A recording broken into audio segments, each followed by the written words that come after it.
نحمد و نصلی علی رسول الکریم فاما بعد فاعوذ باللہ من الشیطان الرجیم بسم اللہ الرحمن الرحیم۔ معزز سامعین کرام، آج جس ٹاپک پہ مجھے بات کرنی ہے وہ ذرا تھوڑا سا حساس ٹاپک ہے۔ جہاں سوشل میڈیا کے بہت سارے فوائد ہیں وہاں اس کے نقصانات بھی ہیں۔ اس میں سے ایک نقصان تو یہ ہے کہ لوگوں کی اچھی خاصی تعداد پڑھے لکھے ہونے کے باوجود اور بغیر تحقیق کیے میسج کی وہ دوسروں کو فارورڈ کر دیتے ہیں کہ یہ میسج ہے، یہ چیزیں ہیں، حالانکہ اس میسج میں بعض اوقات نبی صلی اللہ علیہ وسلم کی طرف سے ایسی باتیں منسوب ہو جاتی ہیں جو نبی صلی اللہ علیہ وسلم نے زندگی میں کبھی کی نہیں ہوتی، حالانکہ اس سلسلے میں سخت وعیدیں احادیث میں وارد ہوئی ہیں۔ بخاری میں ایک حدیث بیان کی گئی، حضور صلی اللہ علیہ وسلم نے فرمایا کہ جو شخص میری نسبت وہ بات بیان کرے جو میں نے نہیں کی تو وہ اپنا ٹھکانہ دوزخ میں بنا لے۔ نبی صلی اللہ علیہ وسلم کا یہ فرمان مختلف الفاظ کے ساتھ حدیث کی مختلف کتابوں میں بھی مذکور ہے، جس سے معلوم ہوا کہ حضور صلی اللہ علیہ وسلم نے متعدد مرتبہ ایسا کرنے سے سختی کے ساتھ منع کیا ہے، لہٰذا حضور صلی اللہ علیہ وسلم کی طرف سے کوئی منسوب بات کوئی بھی بغیر تحقیق کیے ہرگز فارورڈ نہ کرے۔ اس طرح حضور صلی اللہ علیہ وسلم نے ایک دفعہ اور فرمایا کہ آدمی کے جھوٹا ہونے کے لیے یہی کافی ہے کہ وہ ہر سنی سنائی بات بلا تحقیق بیان کر دے۔ محترم سامعین اکرام، جو میں نے حدیث بیان کی یہ مسلم شریف کی حدیث ہے، تو میرا کہنے کا مقصد یہ ہوتا ہے کہ آج کل ہم لوگ اپنے سوشل میڈیا پر لائکس لینے کے لیے، اپنا چینل بڑھانے کے لیے ہم نعوذ باللہ ایسی باتیں فارورڈ کر دیتے ہیں جو حضور صلی اللہ علیہ وسلم نے بیان ہی نہیں کی ہوتی۔ اسی طرح ایک جگہ پر اور حضور صلی اللہ علیہ وسلم نے مسلم میں بیان کیا ہے، یہ بھی مسلم شریف کی حدیث ہے، جس نے میری طرف منسوب کر کے جان بوجھ کر کوئی جھوٹی حدیث بیان کر دی تو وہ جھوٹ بولنے والوں میں سے ایک ہے۔ محترم سامعین اکرام، میں آج اپنے ٹاپک کی طرف آنے لگی ہوں۔ میرا ٹاپک ہے ماہ سفر۔ محترم سامعین کرام، نبی صلی اللہ علیہ وسلم نے ماہ سفر سے متعلق اس باطل عقیدے کا انکار آج سے تقریباً 1400 سال پہلے ہی کر دیا تھا، چنانچہ حدیث کی سب سے مستند کتاب میں جو وارد ہے وہ یہ ہے، حضور صلی اللہ علیہ وسلم فرمایا ماہ سفر میں نحوست ہونے کا عقیدہ بے حقیقت اور بے بنیاد ہے۔ یہ بخاری کی حدیث ہے۔ ماہ سفر، جس کو صفر المظفر کے نام سے یاد کیا جاتا ہے، یہ ہجری کیلنڈر کا دوسرا مہینہ ہے جو محرم الحرام کے بعد اور ربیع الاول سے پہلے آتا ہے۔ اس مہینے میں معمول ہی کے مطابق عبادت کی جاتی ہے، یعنی کوئی خاص عبادت اس مہینے میں مسنون یا مستحب نہیں، نیز یہ مہینہ دیگر مہینوں کی طرح ہے، یعنی خاص طور پر اس مہینے میں آفات و بلیات نازل ہونے کا عقیدہ رکھنا بے معنی اور غلط ہے۔ زمانہ جاہلیت میں اس ماہ کو نحوست والا مہینہ سمجھا جاتا تھا اور اس لیے اس مہینے میں سفر کرنے والے گریز کرتے تھے۔ تو سامعین اکرام، سفر کے مہینے کو نحوست کہنا بہت بڑا گناہ ہے۔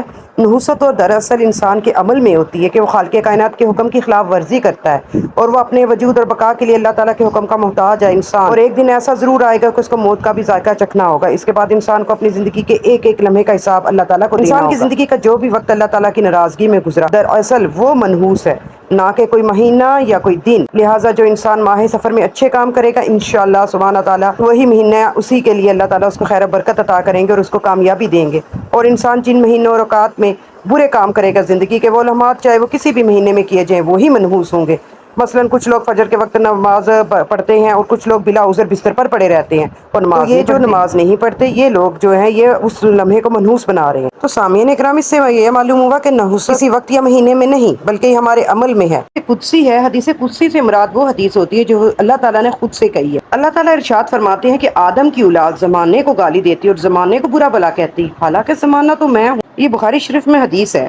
یعنی بعض لوگ حوادث سے زمانہ سے متاثر ہو کر زمانے ہی کو برا بھلا کہنے لگتے ہیں، حالانکہ زمانہ کوئی کام نہیں کرتا، بلکہ زمانے میں جو حالات اور واقعات اور حوادث پیش آتے ہیں وہ اللہ تعالیٰ کی مرضی اور حکم سے ہوتے ہیں۔ کسی بھی آیت کو پڑھ کر آپ دیکھ لیں، کسی بھی قرآن کی آیت میں یہ نہیں لکھا گیا کہ سفر کا مہینہ یا کوئی اور مہینہ منحوس ہے۔ اسی وجہ سے پوری امت مسلمہ کا اتفاق ہے کہ سفر کا مہینہ دیگر مہینوں کی طرح ہے اور اس میں کوئی بھی نحوست نہیں ہے۔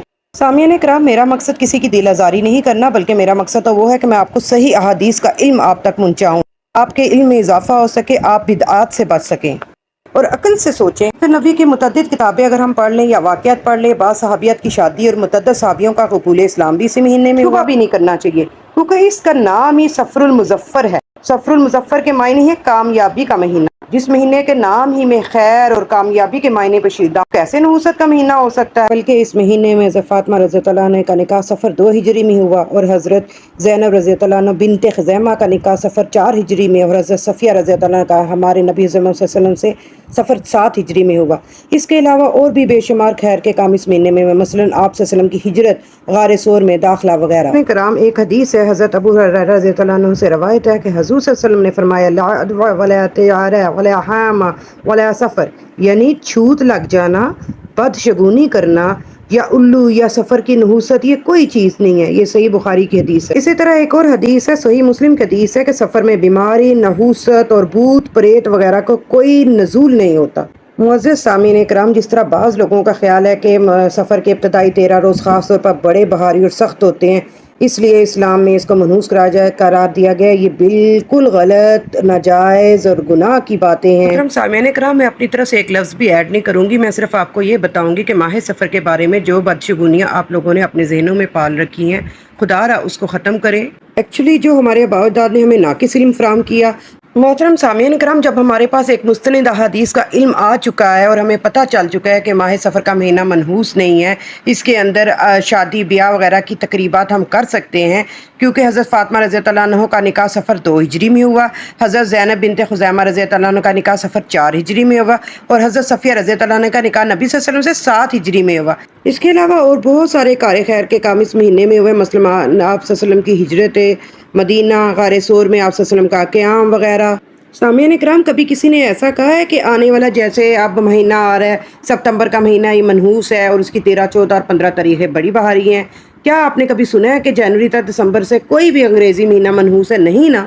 تو پھر ذرا سوچئے کہ تمام عالم کے لیے رحمت بنا کر بھیجے گئے رسول صلی اللہ علیہ وسلم کی امت کا مہینہ کوئی کیسے منحوس ہو سکتا ہے؟ سامعین کرام، یہ ساری بدشگونی کی باتیں ہیں. بدشگونی سے بچنے کا وظیفہ ہے کہ جب بدشگونی دل میں کھٹکے تو یہ دعا پڑھے: اللہم لا یاتی بالحسنات الا انت ولا یذهب بالسیئات الا انت ولا حول ولا قوت الا بک. سامعین کرام، حضور صلی اللہ علیہ وسلم کے زمانے میں بھی صحابہ کرام سے اکثر نبی صلی اللہ علیہ وسلم سے پوچھتے ہوتے تھے کہ اگر کوئی صحابی یا کوئی بندہ جو کسی چیز کی نحوست سے ڈر کر اپنے مقصد سے لوٹ آیا تو اللہ تعالیٰ کے رسول نے فرمایا کہ وہ بدشگونی کا کفارہ ادا کرے، کیونکہ اس بندے نے اگر نحوست سے ڈر کے اپنے مقصد سے لوٹ آیا اس نے شرک کیا. مسند احمد کی حدیث ہے جس میں حضور صلی اللہ علیہ وسلم نے فرمایا کہ بدشگونی کا جو کفارہ ہے وہ اس طرح ادا کیا جائے: اللہم لا خیر الا خیرک ولا طیر الا طیرک ولا الہ غیرک، جس کا ترجمہ کچھ یوں ہے کہ اے اللہ، تیری دی ہوئی بلائی کے سوا کوئی بلائی نہیں، اور تیرے شگون کے سوا کوئی شگون نہیں، اور تیرے علاوہ کوئی معبود نہیں. سامعین کرام، مجھے امید ہے کہ جو حدیث آپ کے سامنے رکھی جا رہی ہے سفر کے حوالے سے،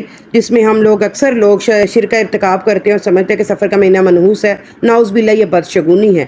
تو حضور صلی اللہ علیہ وسلم نے اس سلسلے میں ایک حدیث بیان کی ہے جس کے راوی حضرت عبداللہ بن مسعود رضی اللہ عنہ ہیں.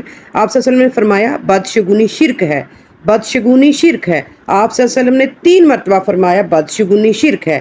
اور ہم میں سے ہر ایک کو کوئی نہ کوئی وہم ہو جاتا ہے، لیکن اللہ تعالیٰ توکل کی برکت سے اس کو دور کر دیتے ہیں. یعنی جو شخص برے شگون کی وجہ سے کسی کام سے رک گیا تو گویا اس نے شرک کا ارتکاب کیا. تو محترم سامعین کرام، ہمیں اس حدیث کی روح سے پتہ چلا کہ ماہ سفر کا مہینہ دیگر مہینوں کی طرح متبرک ہے اور اس میں ہر وہ کام جائز ہیں جو ہم باقی دیگر مہینوں میں کرتے ہیں. یعنی خوشی منانا، یہ سب چیزیں اس مہینے میں جائز اور سنت سے ثابت ہیں. شریف کے اندر حدیث بیان کی گئی ہے 5707. حضور صلی اللہ علیہ وسلم نے فرمایا سفر کے مہینے میں کوئی نحوست نہیں. حضور صلی اللہ علیہ وسلم کی اسی حدیث کے بارے میں ایک ڈیٹیل ہے جس کا مفہوم یہ ہے: حضور صلی اللہ علیہ وسلم نے فرمایا کہ چھوت لگنا، بدشگونی لینا، الو کا منحوس ہونا، سفر کا منحوس ہونا، سب فضول باتیں اور لغو خیالات ہیں. البتہ جزامی شخص سے ایسے بھاگو جیسا کہ شیر سے بھاگتے ہو. یہ کتاب الطب میں ہے اور بخاری کی حدیث ہے جس کے 5707. تو محترم سامعین کرام، مجھے امید ہے کہ جتنی بھی احادیث میں نے آپ کے سامنے رکھی ہیں ساری صحیح بخاری، صحیح مسلم کی، مسند احمد کی ہیں. ان احادیث کی روح سے آپ کے ذہن میں جو بھی وسوسے، خیالات، بدعات پائی جاتی تھی، انشاءاللہ اللہ سبحانہ تعالیٰ ان کو دور کریں گے. آپ کے سامنے ماہ سفر سے منسوب جو من گڑت احادیث لوگ بیان کر کے اپنے لائکس وغیرہ لیتے ہیں وہ میں آپ کے سامنے رکھنے لگی ہوں. اکثر آپ نے سنی اور پڑھی ہوگی: من باشرنی بخروج سفر بشرتہ بالجنہ، یعنی جو شخص مجھے سفر کے مہینے کے ختم ہونے کی خوشخبری دے گا میں اسے جنت کی خوشخبری دوں گا. محترم سامعین، مولانا علی قاری اور دیگر ائمہ محدثین رحمۃ اللہ فرماتے ہیں کہ یہ حدیث موضوع ہے، بالکل غلط ہے، اور حضور صلی اللہ علیہ وسلم کی طرف اس کی نسبت کرنا جائز نہیں ہے، کیونکہ لا اصل لہ، اس حدیث کی کوئی اصل اور سند نہیں ہے. تو محترم سامعین کرام، جتنی مجھے میرا علم تھا صحیح احادیث کی روح سے وہ میں نے آپ کے سامنے رکھ دیا ہے.